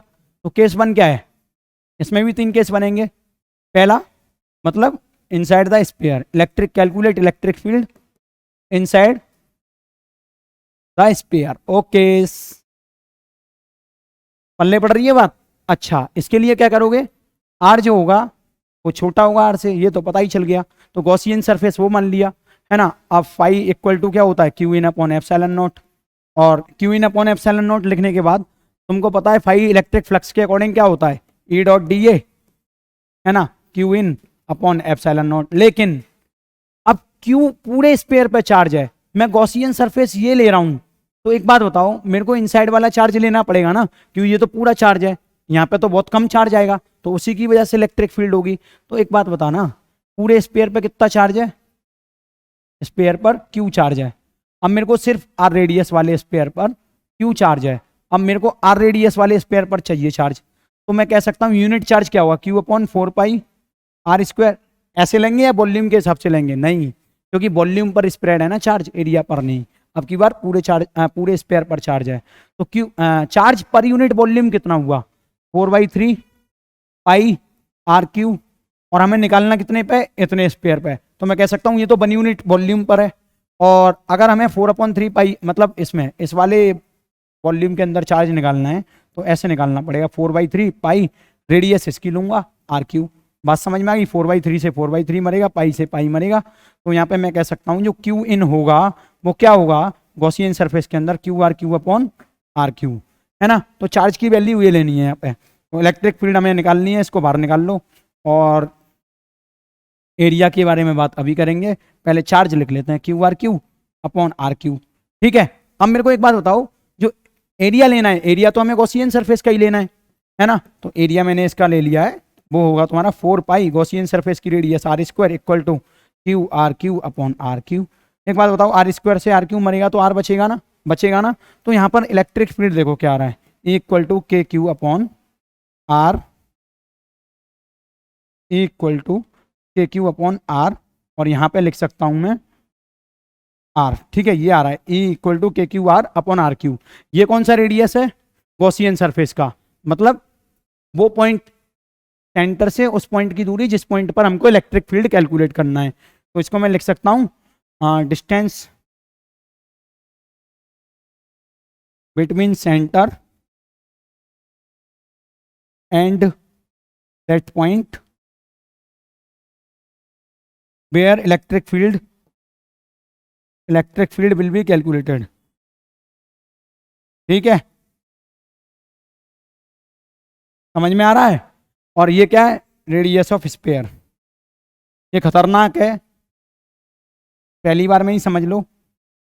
बाद बाकी का तो सब पीछे जैसा है। अगर मैं पूछूंगा केस टू, केस टू क्या कहेगा? जगह है क्या आगे? अभी रुक जाओ, इसी में बताता हूँ। देखो ये तो तुम समझ गए, ये तो मैं पता ही है। इसमें क्या था, चार्ज पूरा स्पेयर पे आ जाता था, तो इसको हम पॉइंट चार्ज की तरह ट्रीट कर देते। अगर मैं कहूंगा तुमसे अब नहीं, अब मेरे को इलेक्ट्रिक फील्ड जो निकालनी है स्पेयर पर निकालनी है, और वो भी सरफेस पर, तो केस टू क्या है, इलेक्ट्रिक फील्ड एट सरफेस, है ना, एट सरफेस। सरफेस का मतलब ये हो जाएगा आर इक्वल टू आर हो गया। अब अब इसी आर को इसमें पुट करके देखो, पुट करके देखो क्या आएगा, ई इक्वल टू के क्यू, ये आर इसमें पुट कर दोगे, एक आर आर से मरेगा, तो K Q upon R square आ जाएगा ना। ये समझ में आ गई बात। अगर मैं तुमसे ये कहूंगा ऐसा करो कि बाहर की तरफ हमें इलेक्ट्रिक फील्ड निकाल के दिखाओ, इधर की तरफ, बाहर की तरफ, तो जब तुम बाहर की तरफ निकालोगे इलेक्ट्रिक फील्ड यानी किसी पॉइंट पर आर डिस्टेंस दूरी पर, तो होगा क्या, इस पॉइंट पर इलेक्ट्रिक फील्ड निकालने के लिए तुम्हें ये पॉइंट चार्ज की तरह एक्ट करेगा, क्योंकि अब तो ये तुम्हारे पास पूरा क्यू चार्ज है, और पॉइंट चार्ज की तरह एक्ट करने के बाद तुम डायरेक्ट लिख सकते हो यहाँ पे केस थ्री में जो इलेक्ट्रिक पोटेंशियल होगा, मतलब इलेक्ट्रिक फील्ड होगा at outside, at outside point. ठीक है, अब क्या लिखोगे उसको, E equal to K Q upon Q मतलब पूरा charge upon R square, R कौन सी, आउटसाइड वाली डिस्टेंस। समझ में आ रही है बात। अब इनके है ना ग्राफ ड्रॉ करते हैं। देखो हमको पता चल गया कि इलेक्ट्रिक फील्ड तो हमको पता चल गया। देखो यहां पर है इलेक्ट्रिक फील्ड वाई एक्सिस पर, और एक्स एक्सिस पर मैं लेता हूं डिस्टेंस आर।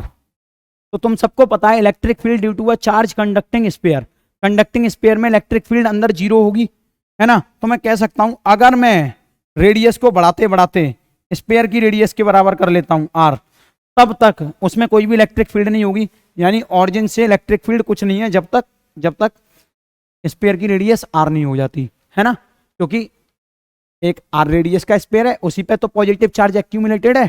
ठीक है, अब इलेक्ट्रिक फील्ड इसके बाद होगी तो डायरेक्ट ऐसे होगी ना, मैक्सिमम इलेक्ट्रिक फील्ड क्या होगी, ई इक्वल टू ये वाला जो पॉइंट हो जाएगा इसको बोलूंगा मैं के क्यू अपॉन आर स्क्वायर। ठीक है, अच्छा अब देखना इसके बाद वेरी कैसे हो रही है, चेंज हो रही है ना। ये तो रेडियस है जो कि कांस्टेंट है, अब डिस्टेंस बदलेगी ना। अगर मैंने ये पॉइंट ले लिया तो ये आर डिस्टेंस कुछ और होगी, ये आर डिस्टेंस कुछ और होगी। तो मैं यहाँ पे कह सकता हूँ जो इलेक्ट्रिक फील्ड है वो इन्वर्सली प्रोपोर्शनल है आर स्क्वायर के। तो अब आर स्क्वायर का जो ग्राफ है इन्वर्सली प्रोपोर्शनल का, वो इस तरीके से बनेगा। तो ग्राफ तुम्हारा कुछ ऐसा हो जाएगा। समझ में आ गई बात इसका। इस वाली चीज़ को रफ कर दो यहाँ पे, नहीं तो कन्फ्यूजन हो जाएगा तुम्हें एकदम। इस वाली चीज़ को रफ कर दो, क्योंकि ग्राफ यहाँ से चालू होगा, ये तो पूरा जीरो ही है ना, तो ग्राफ ऐसे बनेगा। ठीक है, सीधा कर लेना इसको। अब अगर मैं तुमसे कहूँ कि मुझे इसका ग्राफ ड्रॉ करना है, किसका, इसका, तो अभी अभी हमने निकाला कि ये कोई मान लो स्पेयर है जो कि नॉन कंडक्टिंग है या इंसुलेटर है। तो इसके सेंटर पर इलेक्ट्रिक फील्ड क्या होगी ये बताओ। इसके सेंटर पर तो जीरो होगी इलेक्ट्रिक फील्ड, है ना। लेकिन जैसे जैसे आर बढ़ेगा इनसाइड द कंडक्टर क्या है, equal to K Q R upon R Q, यही है ना। तो यानी इलेक्ट्रिक फील्ड डायरेक्टली प्रोपोर्शनल है आर के, है कि नहीं है। मतलब जैसे जैसे हम आगे जाते जाएंगे इलेक्ट्रिक फील्ड बढ़ती जाएगी, कब तक, जब तक इसकी रेडियस आर ना हो जाए तब तक। लेकिन उसके बाद क्या होगा, जब बाहर की तरफ जाएंगे तो ई equal to K Q upon R square है, पता है ना। सरफेस पे क्या है,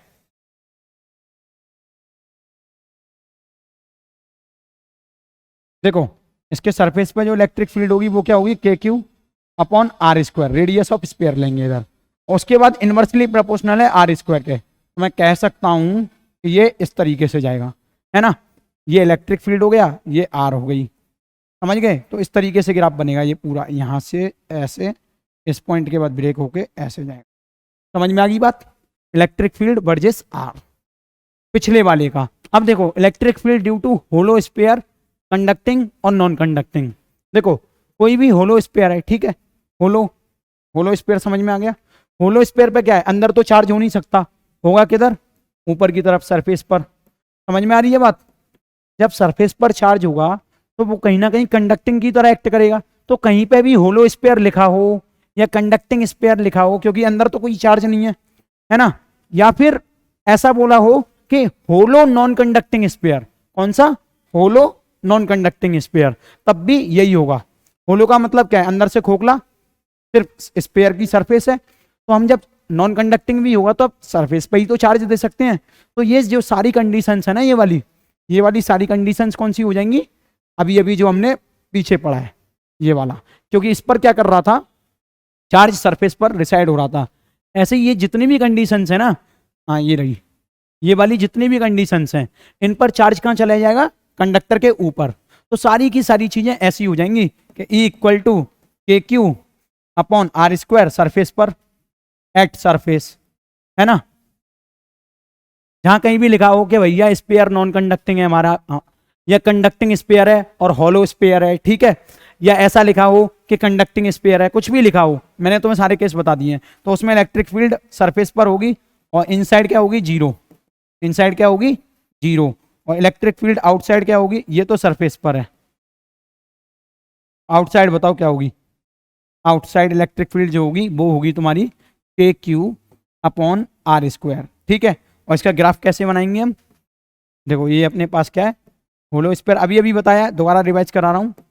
ये इसका सेंटर है, यहाँ से यहाँ तक तो जीरो है, तो यहाँ तो इलेक्ट्रिक फील्ड कुछ नहीं है, लेकिन यहाँ सरफेस पर क्या हो जाएगी, एकदम बढ़ जाएगी इलेक्ट्रिक फील्ड, ठीक है। इसका ग्राफ फिर यहाँ से चालू होगा।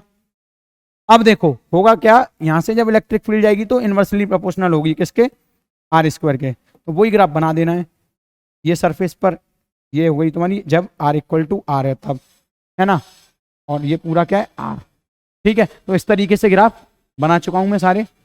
अब बात करेंगे हम इनके ऊपर कुछ क्वेश्चंस करने की। जैसे कि मान लो किसी ने तुमसे कह दिया कि मेरे पास जो है नॉन कंडक्टिंग होलो स्फीयर है, non conducting hollow sphere of radius 2 centimetre, 2 नहीं 20 सेंटीमीटर ले लो, and charge Q equal to 20 micro coulomb, find electric field outside, inside, outside, inside and on surface of the sphere, and on surface of the sphere. तो बताओ क्या लिखोगे, फटाफट बता दो मेरी दोस्त, कैसे करोगे इस चीज को। देखो सारा कैच यहीं पर है, केस सिर्फ दो हैं, लेकिन उन दोनों में से कौन सा है यहां से पता चलेगा। नॉन कंडक्टिंग होलो स्फीयर, एक तो होलो है, स्फीयर है, होलो का मतलब अंदर से खोखला कुछ नहीं है, तो चार्ज अंदर तो नहीं हुआ, ये बात तो समझ में आ गई। और नॉन कंडक्टिंग है तो चार्ज हम अपनी तरफ से देंगे इसको, स्टैटिक चार्ज, तो पॉजिटिव सारा चार्ज कहाँ होगा, स्फीयर के ऊपर। तो जाहिर सी बात है, क्या है जाहिर सी बात, कि अंदर तो जीरो होगा, तो मैंने लिख दिया E inside equal to zero, direct लिख दिया कि नहीं। अब कोई मुझसे पूछे ई सरफेस पे क्या है, तो K Q upon R square, R कौन सा, सरफेस वाला लेना है ना। के की वैल्यू तुम्हें पता है 9 इंटू 10 टू दी पावर 9, और क्यू की वैल्यू क्या है 20 माइक्रो कूलम, तो 20 इंटू 10 टू दी पावर -6, पुच्छ से लिख दो यहाँ पे। अब रेडियस ऑफ स्क्वायर क्या है 20 सेंटीमीटर, कितना 20 सेंटीमीटर, तो इसके लिए क्या करोगे 20 इंटू 10 टू दी पावर -2 का होल स्क्वायर। अगर कोई तुमसे पूछे कि भैया नहीं मेरे को आउटसाइड भी बताओ इलेक्ट्रिक फील्ड, तो उससे पूछ लो भैया आउटसाइड मतलब किधर, यहां से कितनी दूर, तो उसने अगर बोला है 40 सेंटीमीटर दूर, तो यहाँ पर जो आउटसाइड, फिर अगर तुम इलेक्ट्रिक फील्ड आउटसाइड कैलकुलेट करोगे तो उसमें क्या करोगे K Q upon R square, R कौन सा लोगे 40 सेंटीमीटर, अभी 20 ले रहे थे, लेकिन जब आउटसाइड कैलकुलेट करोगे तो 40 लोगे, तो 40 इंटू 10 टू दी पावर -2 का होल स्क्वायर। क्यू तुम्हें पता ही है, के तुम्हें पता ही है, सॉल्व हो जाएगा ना क्वेश्चन, पक्की बात है। इसी तरीके से क्वेश्चन पूछे जाते हैं। अभी तुमसे बोल देगा अच्छा मेरे को बताओ कंडक्टिंग स्फीयर, बोल दिया किसी ने कंडक्टिंग स्फीयर, तो सेम पहले ही जैसा केस हो जाएगा, क्योंकि कंडक्टर में इलेक्ट्रिक फील्ड इनसाइड जीरो होता है, उसका सारा चार्ज कहाँ पहुंच जाता है, सरफेस पर, रिसाइड हो जाता है सरफेस पर। तो ठीक है, सेम पहले ही जैसा केस। अगर तुमसे बोल दिया किसी ने इंसुलेटिंग स्फीयर, तो भी इसका मतलब क्या हुआ, यही हुआ। पर अगर किसी ने बोल दिया नॉन कंडक्टिंग सॉलिड स्फीयर को हमने चार्ज दे दिया है, सॉलिड स्फीयर को हमने चार्ज दे दिया है, तो भैया नॉन कंडक्टिंग है। अब नॉन कंडक्टिंग का काम क्या है, जहां चार्ज दे दिया वहीं रखा रहेगा। तो मैंने अगर सरफेस पे दे दिया, मैंने अगर इनसाइड वॉल्यूम में दे दिया, तो सब जगह चार्ज हो जाएगा इसके। तब कौन सा केस लगेगा, अगर कोई पूछेगा इलेक्ट्रिक फील्ड अब क्या है इनसाइड, तो इलेक्ट्रिक फील्ड इनसाइड का ये वाला फॉर्मूला लगेगा के क्यू आर, मतलब जिस पॉइंट पर हमें इलेक्ट्रिक फील्ड निकालनी है उतनी distance R upon radius of sphere, है ना। और सारे केसेस वैसे ही रहते हैं, दोनों में बस यही अंतर है और यही कैंची पॉइंट है, यही पकड़ना है। ठीक है माय डियर फ्रेंड्स, चलो आज के लिए हमने बहुत कुछ पढ़ लिया और आज हमारा ये इलेक्ट्रिक फील्ड वाला पोर्शन खत्म हो गया, चैप्टर 1 खत्म हो गया। अब हम चैप्टर 2 चालू करेंगे इलेक्ट्रिक पोटेंशियल वाला, और उसमें पोटेंशियल डिफरेंस वगैरह पढ़ेंगे, वर्क डन वगैरह पढ़ेंगे कि चार्ज वगैरह की वजह से काम वगैरह कैसे होता है। ठीक है, सब वगैरह वगैरह करते हुए एक्शन में मस्त तरीके से पढ़ डालेंगे। Thank you guys, okay.